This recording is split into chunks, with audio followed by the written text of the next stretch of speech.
Queridos, eu quero dizer que semana passada eu saí impactado desse lugar com aquilo que Deus fez aqui.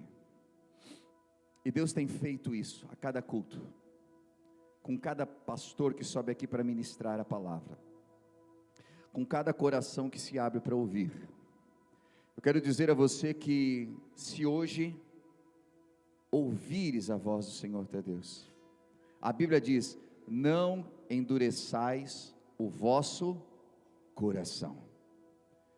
A única pessoa que pode impedir de você ser abençoado hoje é você, é a única pessoa. Então não interrompa o agir de Deus na sua vida. Se permita ouvir, se permita comer desta palavra. E eu quero, para não perdermos tempo, aproveitarmos o nosso tempo, eu quero fazer uma leitura bíblica com você. E essa leitura bíblica ela é um pouco extensa, mas eu quero contar uma história. Então, enquanto nossos acomodadores vão ajudar as pessoas ali nos locais onde elas podem sentar, se acomodar, se você quiser abrir a sua Bíblia no livro de Jó comigo, livro de Jó, fica antes dos Salmos, queridos. Livro de Jó, no capítulo de número 1. E eu quero ler com você a história de Jó.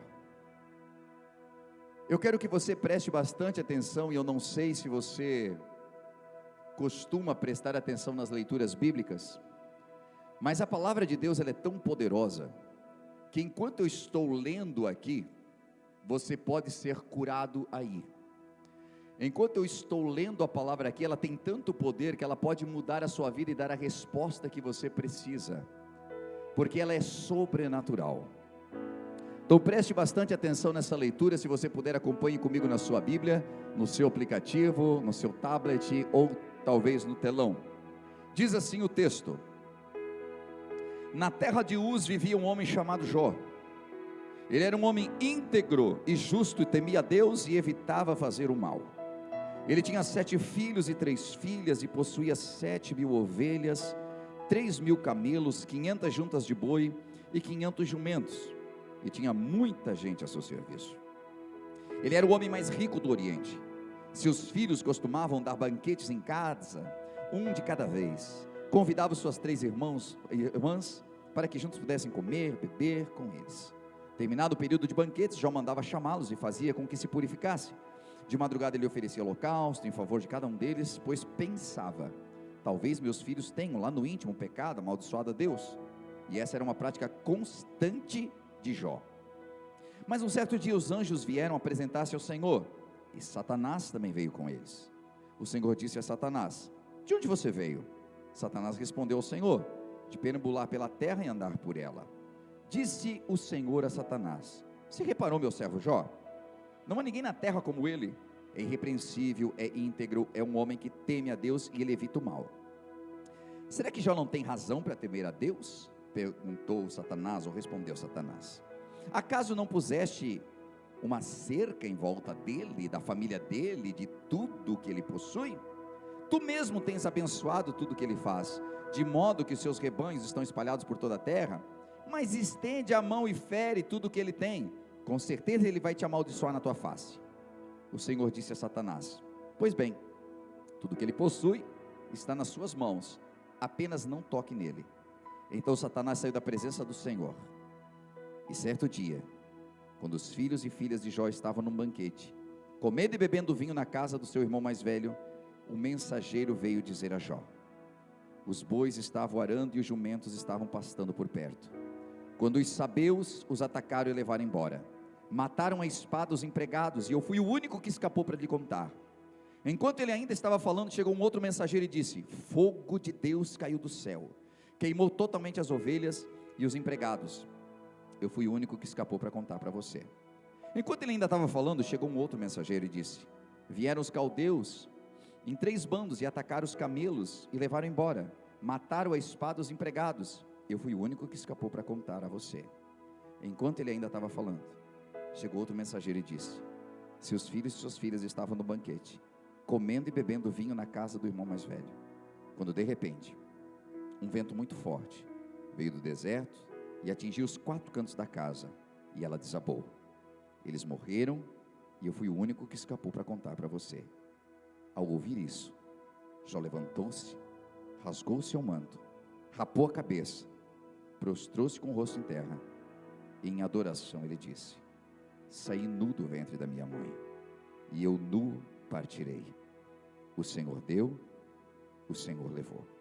Louvado seja o nome do Senhor. E em tudo isso, Jó não pecou e não culpou a Deus de coisa nenhuma. Até aqui o texto. Nós estamos, nesse mês de setembro, falando sobre mazelas, problemas, dores, depressões, problemas que afligem o ser humano.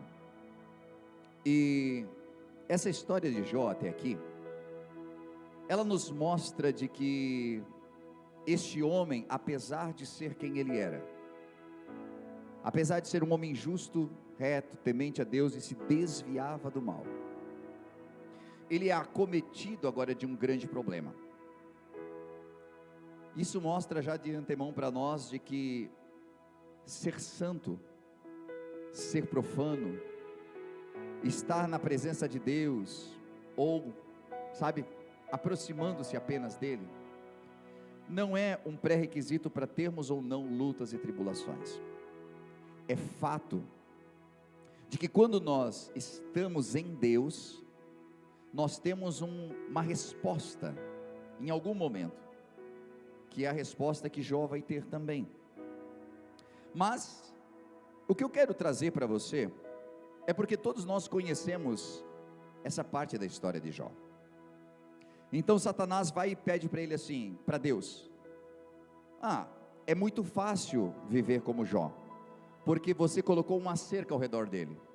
Entenda isso. É como se a proteção de Deus estivesse sobre Jó. Então Satanás o que diz? Ele só te ama porque tem tudo. Há muitas pessoas assim? Sim. Há pessoas que só amam a Deus enquanto tem tudo. Mas então Deus, conhecendo o caráter de Jó, diz: você pode tocar em tudo que ele tem, mas não toque nele. Não toque nele. Você viu a destruição que Satanás causou? E Satanás quis tentar a Deus ainda. Ele disse assim: toque você. E Deus falou o quê? Toque você. Quando o mensageiro vem trazer a mensagem, diz assim: fogo desceu do céu, de Deus, e queimou.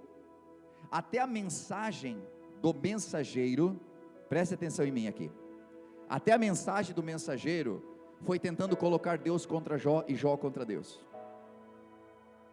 Satanás toca em tudo que ele tem, em tudo, mas Jó está ileso, não tocou nele. Tudo que ele possuía poderia ser tocado, até os seus filhos foram tocados. É interessante, gente, isso me veio agora, porque se você pensar bem, e continuar o texto, você vai ver que no capítulo 2, Satanás não está contente ainda, e a Bíblia diz que os filhos de Deus se apresentaram mais uma vez, e Deus falou assim: está vendo, Satanás, cão sujo, que tu tocou em tudo que o Jó teve, e ele não blasfemou contra mim, ele continua fiel. Você disse que se eu tirasse tudo dele, mas tu foi lá e mexeu em tudo, e ele continua fiel. Satanás disse: mas também ele tem saúde. Deus disse: pode tocar, tu não vai tirar a vida dele, mas pode tocar na saúde. E a Bíblia vai dizer no capítulo 2, no versículo 7 em diante, que saiu pois Satanás da presença do Senhor e afligiu Jó com feridas terríveis, da sola dos pés ao alto da cabeça. E Jó apanhou um caco de louça de cerâmica, e com ela se raspava, sentado entre cinzas. E então a sua mulher disse: você ainda mantém a sua integridade? Amaldiçoe a Deus e morra. E ele respondeu: você fala como uma louca. Aceitaremos o bem dado por Deus e não o mal? E em tudo isso, Jó não pecou com seus lábios. Quero que você entenda uma coisa. Quando Deus disse, toquem tudo que Jó tem, percebam que Satanás não tocou na esposa. Porque Deus disse, mas na vida dele, você não toca. Aqui é um dos textos que deixa mais claro de que o homem e a mulher são um só. Você, mãe, é apaixonada por seus filhos, mas você e seus filhos não são um. Você e seu marido são um. Pai, você é apaixonado por essa garotinha, sua filha, mas você e ela não são um. Você e sua esposa são um. Satanás não pôde tocar na mulher, porque os dois são um. Aquela mulher estava ali, mas de alguma forma Satanás queria poder tocá-la, queria poder usá-la. E Satanás se aproveita de algo, e isso que eu quero trazer para você, e por favor, me acompanhe. Ele é tocado em toda a sua área financeira, num só dia. Quando nós lemos a riqueza de Jó aqui, que ele era o homem mais rico do Oriente, 7.000 ovelhas, tinha ele 3.000 camelos, 500 juntas de boi. Talvez para nós aqui hoje, esse cara era riquíssimo, mas sabe como é que as riquezas dele, elas começam? Ele tinha 7 filhos e 3 filhas, a riqueza dele, os seus filhos, e ele começa perdendo as riquezas, do menor ao maior. As notícias vêm das suas perdas financeiras, e depois a notícia vem por uma perda emocional. Ele perdeu tudo. E talvez eu esteja pregando nessa noite para algumas pessoas que já perderam tudo aqui na vida. Falando de uma questão financeira. Você possuía, e do noite para o dia você deixou de possuir.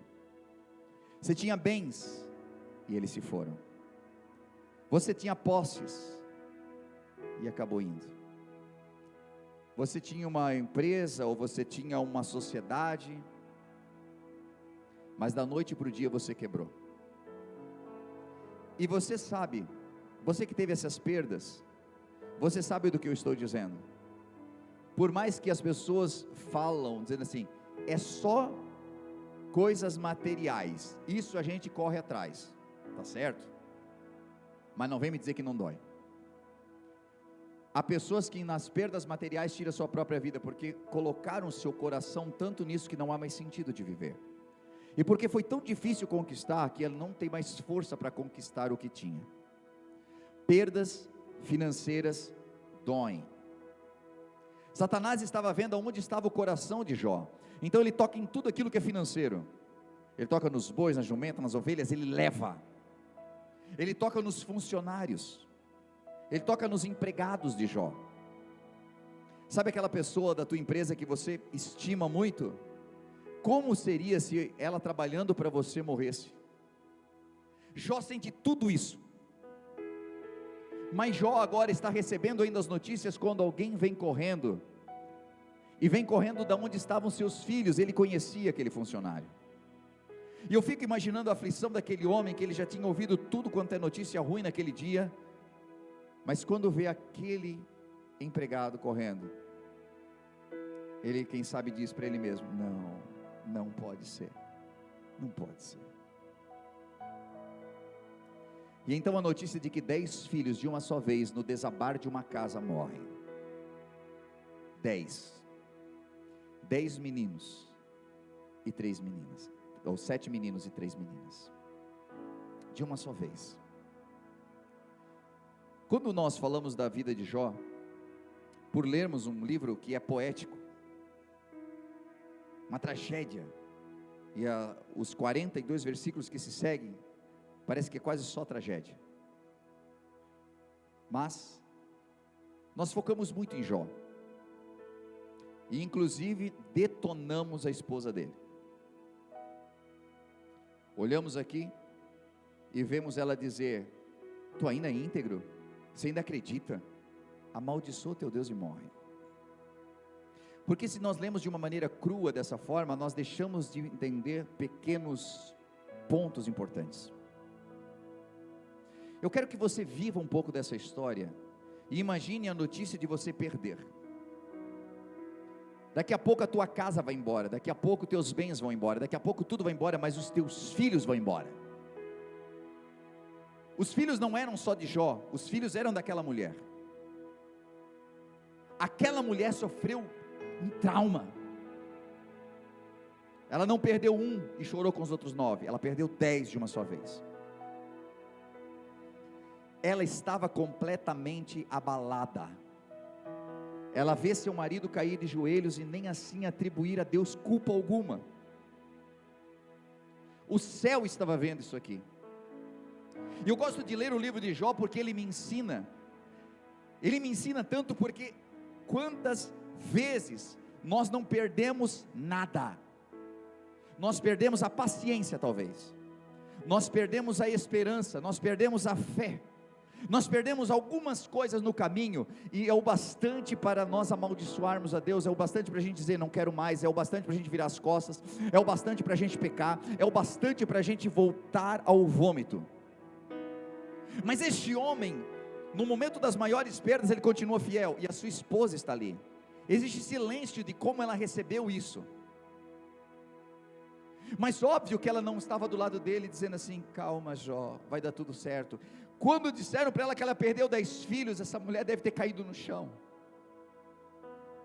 essa mulher deve ter arrancado os cabelos, essa mulher deve ter pulado e jogado terra sobre a sua cabeça, essa mulher deve ter gritado. Mas como se não bastasse, no outro dia, seu marido, a Bíblia não fala exatamente os dias, mas depois de um tempo, eles foram até lá, eles tiraram os filhos dos destroços, ela teve que preparar o corpo de 10 crianças, adolescentes, jovens, enterrou, e dias depois ela olha para o seu marido e começa problemas na pele, começa problemas no corpo, e a Bíblia diz que esse homem que é pura ferida. Ela está olhando para ele, e segundo alguns historiadores, o tipo da doença que ele tinha, era algo que fazia-o definhar. Ele sentia coceiras e pegava cacos para coçar-se, jogava cinza sobre ele. Mas essa mulher está ao lado dele, ela está ali, a dor do luto, e agora ela vê o seu marido, o provedor da sua casa. Ela sabia que sem ele, sua vida seria de mendigar. Eu estou falando da época, eles não tinham mais nada, ela estaria só, desamparada. Aquele homem lutava pela vida, quando todos pensavam, ele já vai morrer, ele vai morrer, ele lutava pela vida ainda, porque ele ainda tinha ela estava ali. Ele tinha perdido seus filhos, mas a esposa que ele amava ainda estava ali. O que acontece nas nossas perdas às vezes, é que nós esquecemos quem está do nosso lado, nós esquecemos da nossa fé, nós esquecemos quem está ao nosso lado, e às vezes nós caímos na ilusão de pensar que a perda é só nossa, a perda é só nossa. Você chora, você sente, você está sofrendo, mas às vezes não é porque alguém está em silêncio lhe dando suporte que não esteja sofrendo também. E eu estou falando isso porque é importante que você saiba que há alguma pessoa que está ao seu lado em silêncio, não quer dizer que ela não esteja sentindo, ela está simplesmente passando por cima da própria dor para te fortalecer. A esposa de Jó, chega um momento que ela não aguenta mais, ela olha seu marido lutando pela vida, porque se ele se vai, ela estaria desamparada.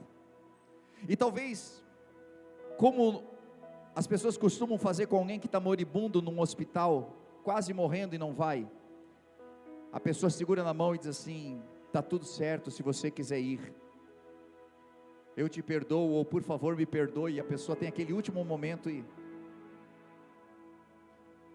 a esposa de Jó estava dizendo assim, morre.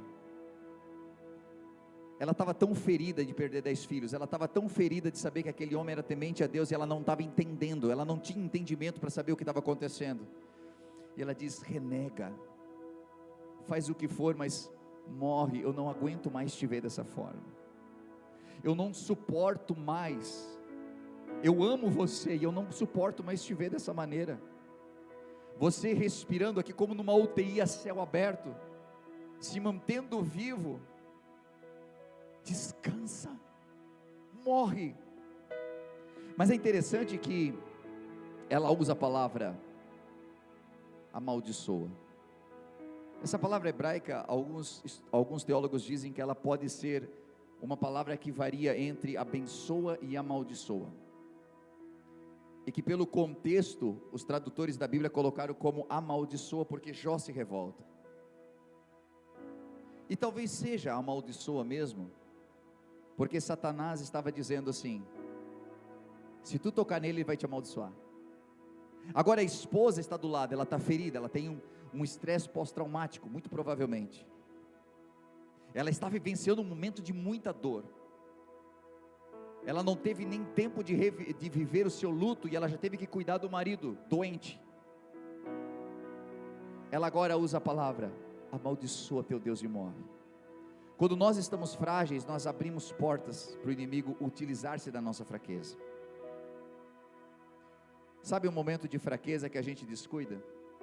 Sabe aquele momento do nervoso que você fala mais do que devia falar?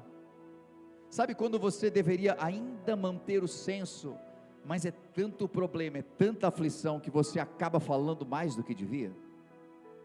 Esposa de Jó,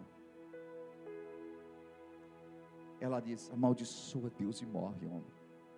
A resposta dele, porém, é: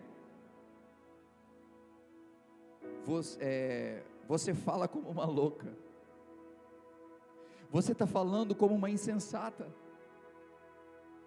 porque aceitamos o bem dado por Deus e não o mal. Como isso? E ainda ele não pecou com os seus lábios. Se você continua a história de Jó, lendo esse livro, você vai ver que ele é provado em vários âmbitos: âmbito financeiro, âmbito emocional com a perda dos seus filhos.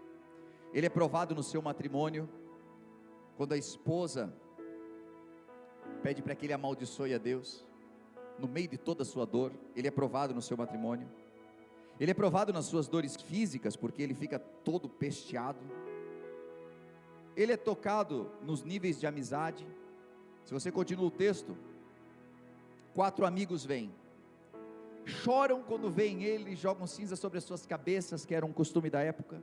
Choram, ficam em silêncio depois, por 7 dias e 7 noites, mas quando eles abrem a boca para falar, meu irmão, era melhor eles ter ficado quieto ou ter levantado e ter ido embora. Eu estou falando porque Deus hoje está trazendo cura nesse lugar para algumas pessoas, que você esperou ansiosamente pela palavra de um amigo, mas quando essa palavra veio, ela praticamente te destruiu. Sabe aquele momento que você pensa que não tem mais como descer, e alguém consegue uma pá para cavar mais fundo e te colocar mais para baixo ainda? Os amigos de Jó, eles conseguem encontrar palavras que machucam ele, e o nível da machucadura é tão grande, que tem um dos versículos que me pega muito, que está em Jó 19:21, quando ele diz: misericórdia, meus amigos, misericórdia, pois foi a mão de Deus que me feriu. Ele não aguenta mais apanhar, ele está respirando por aparelhos, ele não aguenta mais a dor dele, mas cada vez que vem um amigo, vem para dizer assim: será que isso não é pecado teu? Será que isso não é porque você isso, porque você aquilo? Sabe, é o momento da tua dor, que você não está entendendo o que está acontecendo contigo, e o amigo que era para te dar suporte, é o amigo que te bota para baixo, é o amigo que não tem uma palavra para você, é um amigo que consegue te trazer mais peso ainda. E ele vivenciou isso, e então ele começa a vivenciar uma batalha espiritual, porque no começo ele não atribui a Deus culpa alguma, depois Jó não pecou de forma nenhuma, mas quando você começa a ver os textos, ele começa a dizer: cadê tu, Senhor? Onde é que tu está? Me mata de uma vez, Senhor, e por que isso? E ele começa a fazer alguns questionamentos com Deus, E daqui a pouco ele começa a dizer assim: porque eu tenho sido justo, porque eu tenho sido isso. Que também é uma das coisas que facilmente a gente faz quando está no sofrimento. A gente começa a pegar uma listinha de tudo que é bom na gente. E a gente começa a mostrar para Deus: Senhor, mas eu faço isso, eu faço aquilo, eu faço aquele outro, eu sempre ajudei o pobre, eu sempre ajudei o necessitado, eu fui alguém. E nós esquecemos de qualquer coisa que façamos de errado. Com certeza a nossa lista de erros é muito maior do que de acertos. O bom é que Deus já lançou ela no mar do esquecimento. É fato de que nós também costumamos esquecer com muita facilidade quem nós somos e quem nós já fomos. Ele começa a ter uma crise espiritual. Ele começa a sentir de que Deus também está o abandonando, porque Deus está em silêncio. E talvez, quando o pastor Edinho estava ministrando aqui essa canção, quando ele fica em silêncio, é porque está trabalhando. Eu acho que é uma das frases que mais nos pega, porque nós não sabemos lidar com o silêncio. É difícil para nós. Sabe quando o cônjuge não quer brigar e a pessoa se cala? Ela não quer falar naquele momento. Às vezes é mais agressivo do que se falasse, porque é difícil para nós lidar com o silêncio. Quando você espera que uma empresa te ligue para dizer que você foi aprovado, então tu fica naquela angústia. Quando você está esperando a ligação de alguém, quando você está esperando a resposta de alguém, e essa resposta não vem, e quando Deus está para nos responder alguma coisa e a resposta não vem, como você lida com isso? Como você lida com o silêncio? A esposa de Jó foi alguém que aparece ali o diálogo dela, e depois não aparece mais. Você não vai ver o diálogo dessa mulher.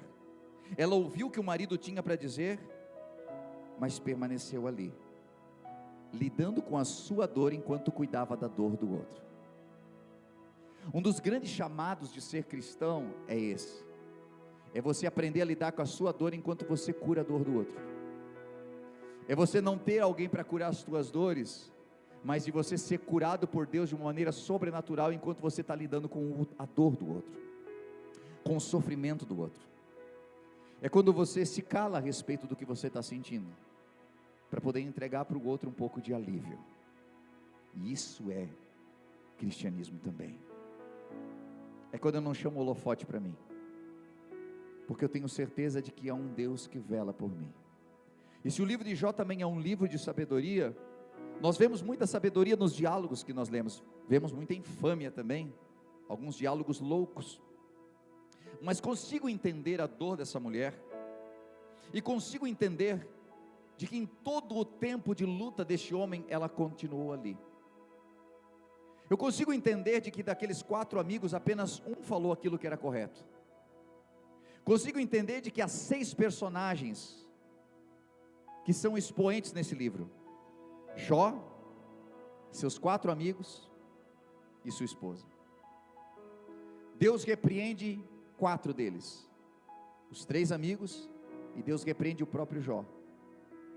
Mas Deus não repreende Eliú, que é o moço que dá um bom conselho, e Deus não repreende a esposa de Jó. Agora eu quero trazer algo para você. Como é que alguém diz para o outro: amaldiçoa teu Deus e morre, e não é repreendido? Porque Deus sabe compreender a nossa estrutura. Deus sabe que somos pó, diz o livro dos Salmos. Deus entende que em alguns momentos é a nossa dor falando. Deus sabe exatamente quando, apesar daquilo que falamos, não é aquilo que queremos e não é aquilo que sentimos. Você já foi em algum velório em que a pessoa está falando 1001 besteiras naquele momento porque perdeu alguém que amava? E sempre tem alguém para dizer: não fala isso que Deus castiga, não fala isso contra Deus. Cara, o próprio Deus entende a tua dor. Se eu, ser humano ruim, consigo entender quando você está com dor, consigo entender a tua dor, consigo entender que você está falando tudo aquilo, mas é porque é muita agonia. Nós temos que deixar de ver Deus como um tirano.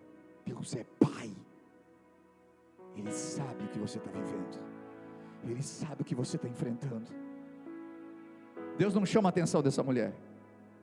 Essa mulher atravessa todos os versículos do livro de Jó, e eu fico imaginando, tratando as feridas dele, cuidando das feridas daquele homem. Ele estava num estado que ele não tinha muito o que fazer. Quem trouxe comida para ele? Quem o auxiliou? Sabe, não foram os amigos que vieram para prestar socorro que fizeram isso para ele, foi a pessoa que disse para ele: morre de uma vez, que esteve com ele durante todo o processo. Quero dizer algo para ti. Às vezes nós não valorizamos alguém por causa de uma frase, de uma palavra que essa pessoa nos falou no momento da dor, mas é essa pessoa que está nos dando suporte durante todo o processo das nossas lutas. Valorize a pessoa que está do seu lado, valorize esse homem que está do seu lado, valorize essa mulher que está do seu lado, porque enquanto pessoas estão indo embora, essa pessoa está com você.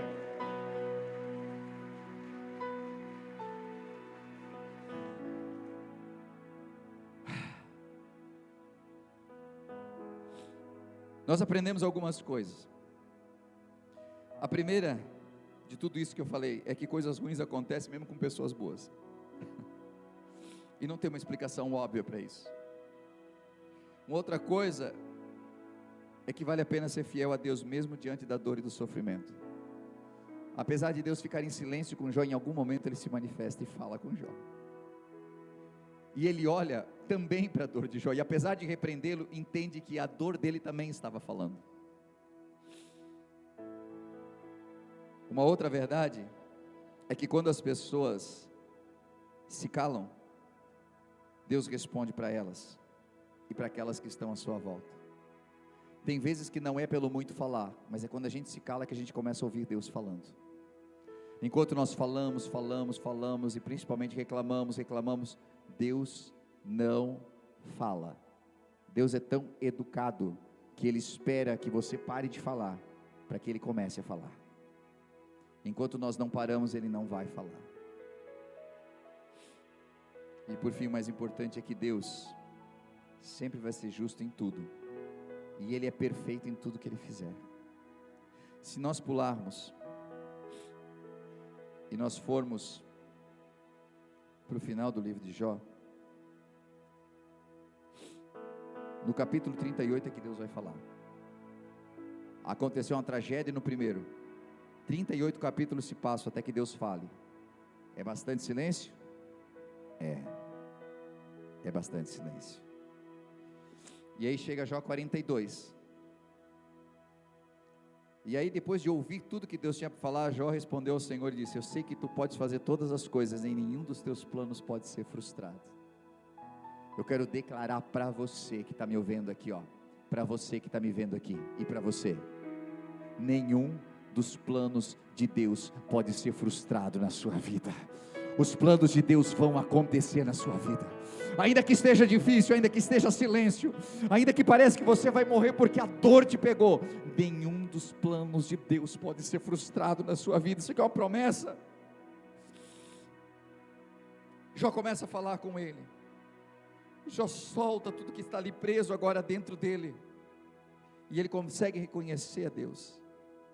E depois que o Senhor disse essas palavras a Jó, no versículo 7, Deus fala com ele, um dos amigos, e Deus falou: estou indignado com você e com seus dois amigos, pois vocês não falaram o que é certo a respeito do meu servo Jó. É Deus quem trata com quem se levanta contra você, não é você. Cuidado com vingança, porque às vezes as pessoas te ferem. Eu estava falando aqui, tem amigo que vai lá, em vez de falar coisas boas para ti, e tu já pensa: é mesmo, Jesus, pesa a mão. Não é você. Deus foi lá nos amigos e disse assim: se fizerem errado, hein, sabe o que vocês vão fazer? Vocês vão voltar lá, e o meu servo Jó vai orar por vocês. Deus pega situações, e Deus nos abençoa por situações. Os amigos voltam, porque agora eles precisam da graça de Deus, e só receberão se Jó orar por eles. Aí tu pensa: mas eu vou ter que ir lá para aquele homem podre de ferida orar por mim? Aquele homem que é assim, aquele homem que eu acho que pecou, aquele homem que eu acho, porque eles achavam um monte de coisas. E Deus, ao mesmo tempo que trabalha no orgulho deles para que eles vão lá, Deus trabalha em Jó. Porque na hora que os amigos vêm, Jó podia dizer assim: não, vamos embora daqui, não quero saber de vocês, Deus já falou comigo, eu não preciso mais de vocês. Mas a Bíblia diz que Jó ora por eles. Gente, segredo do sucesso para você. Você está passando luta e tribulação, eu sei, momentos difíceis de dor, separação, traição e tantas outras coisas mais, eu sei. Mas sabe quando a Bíblia diz que Deus virou o cativeiro de Jó, Deus mudou a vida de Jó? Deus fala que eles devem ir lá para Jó, orar por eles. E então a Bíblia diz no versículo de número 10, depois que Jó orou por seus amigos, o Senhor o tornou novamente próspero e lhe deu em dobro tudo o que ele tinha antes. Não foi quando ele se jogou no chão, não foi quando ele ouviu Deus falar, não foi quando ele chorou muito, não foi quando ele fez uma promessa, não foi quando ele estava orando por pessoas que antes até falaram mal dele, e no momento em que ele orava por eles, Deus mudou a história de Jó. E Deus está falando para você nessa noite, quando você começar a orar pelas pessoas que falaram mal de você, é que Deus vai mudar a tua história por completo, é que você vai mostrar para o inferno inteiro, que você está em Deus, aconteça o que acontecer. Aleluia.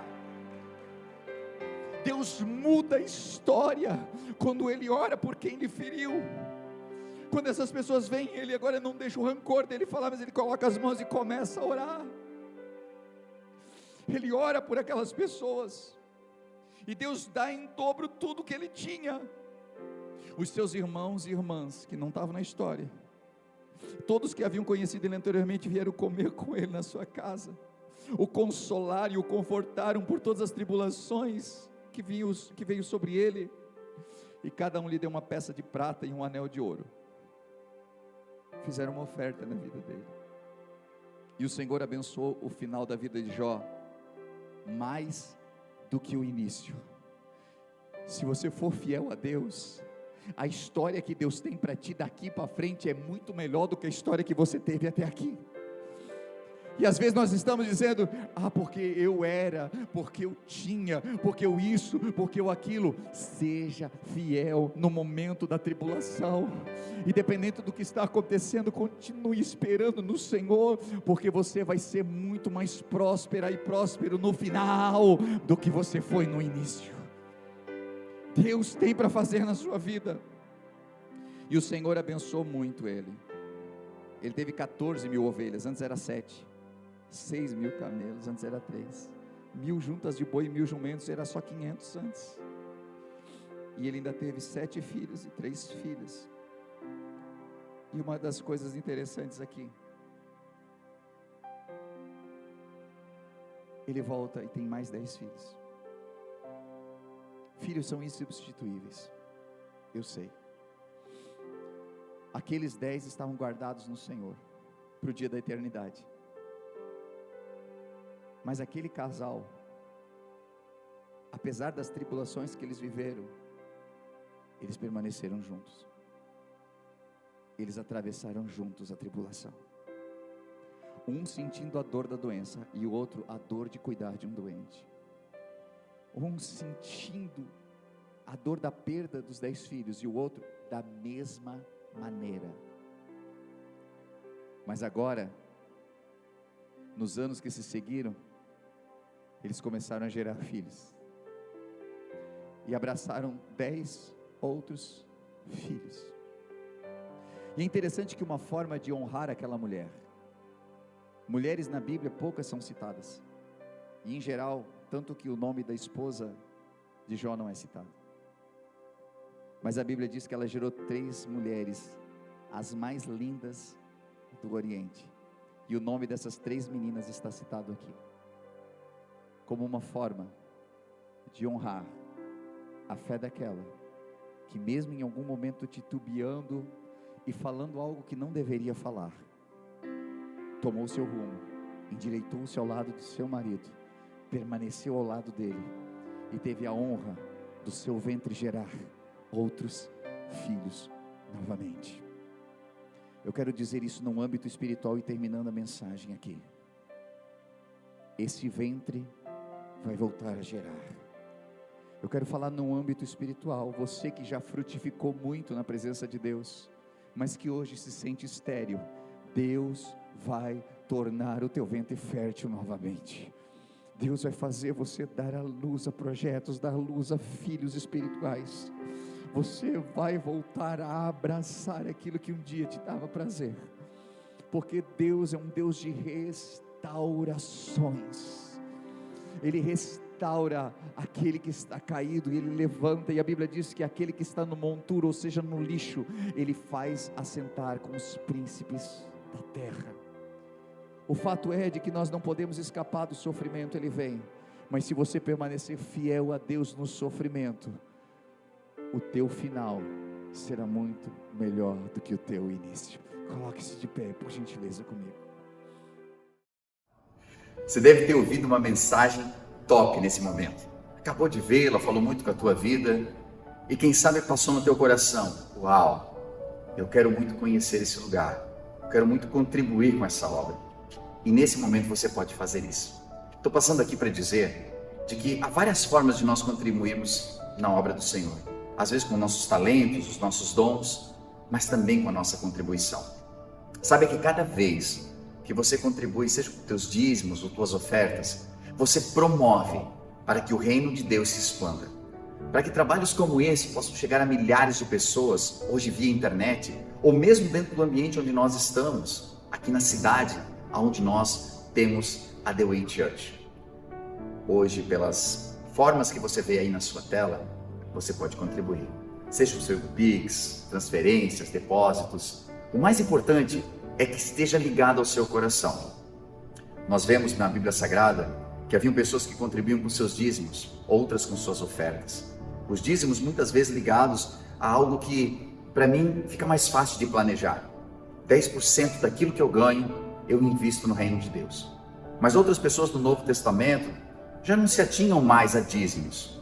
Algumas delas vendiam tudo que tinham e entregavam. Outras dividiam o que tinham. E dessa forma elas sabiam de que parte dos seus ganhos poderia alcançar a muitos. Então, da maneira como você sentir em seu coração, seja por oferta, seja por dízimos, mas que você possa fazer com todo o seu coração essa contribuição. E saiba, dentro do seu coração, de que cada vez que você estende a mão para que a obra de Deus continue evoluindo, crescendo e se ampliando, as mãos de Deus se estendem sobre você também. Não como um ato de cobrança ou negociação, mas porque Deus é fiel e nunca fica devendo nada para ninguém. Por isso eu convido você a fazer parte desse ministério, dessa obra, com as suas contribuições. E isso fará com que a gente continue ajudando tantas famílias que cada semana são restauradas, que nos procuram em busca de algo que não encontraram em mais nenhum lugar, às vezes sem esperança. E essa esperança não é levada apenas por nós, mas é levada por você, através do seu amor.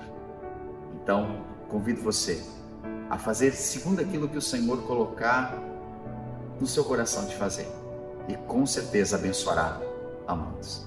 Que Deus abençoe sua vida, continue nos acompanhando pelos canais, que eu tenho certeza que é só o começo do que Deus ainda fará em sua vida e em sua família.